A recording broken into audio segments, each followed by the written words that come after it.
So yo, what's up mga kading for today's video. Good morning sa inyong lahat.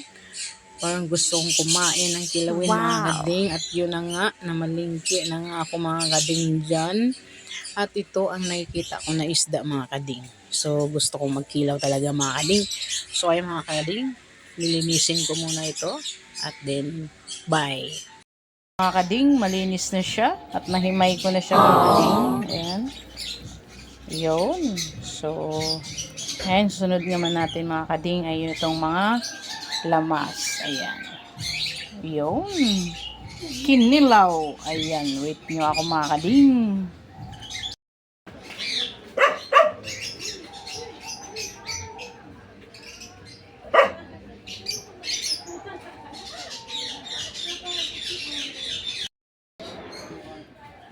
So, ayan guys, naiwa ko na yung mga sahog. Ayan. Ito yung kalamansi, sibuyas, sili, kamatis, and luya. So, ayan guys. So, ilagay na natin dyan sa ating kilawin. So, ayan mga kading. Nilagay ko na ang mga pangsahog dyan sa ating kilawin. At dapat mga kading, kumpleto yung ating mga pangsahog. Dahil lalong sasarap yan pag kumpleto. So, ayan mga kading. Nilagay ko na mga kamatis, sibuyas, at luya dyan mga kading. At lalo-lalo na yung sili mga kading. So, nilagay ko na dyan. So, syempre mga kading, imikos-mikos na natin dyan. Dahil nilagay na natin lahat para mahalo silang lahat dyan mga kading. So, para lalong sumarap, mikos-mikos. So, ay mga kading, pinupromote ko yung dato puti dyan. Dato puti, baka naman. So, yun.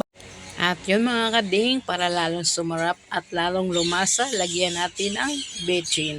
Bechin, baka naman. Ajinomoto, baka naman. At lagyan din natin ng asin mga kading, para lalong sumarap mga kading. So, ayan mga kading, guys. So, ayan na mga kading, ito na yung finished product natin na kilawin. Ayun mga kading, so waiting natin yung pinirito para lalamon na tayo. Ayan, so ayan mga kading, bye! So, ayan guys, tara, kain na tayo. Ayan guys, ito yung ating kilawin. Kilawin. Ayan guys, kilawin. Kilawin. Kilawin. Ayun. Wow! Then, ito. So, ayan. The best dyan, guys. Tara, kain tayo, kain. Konang sobo. Yum, yum, yum.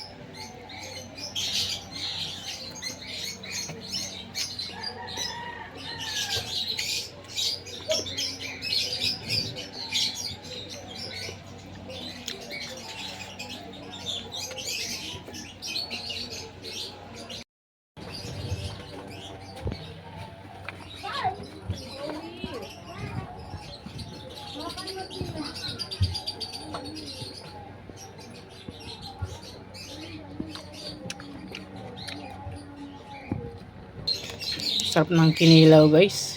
Ayan, kinilaw. Oh.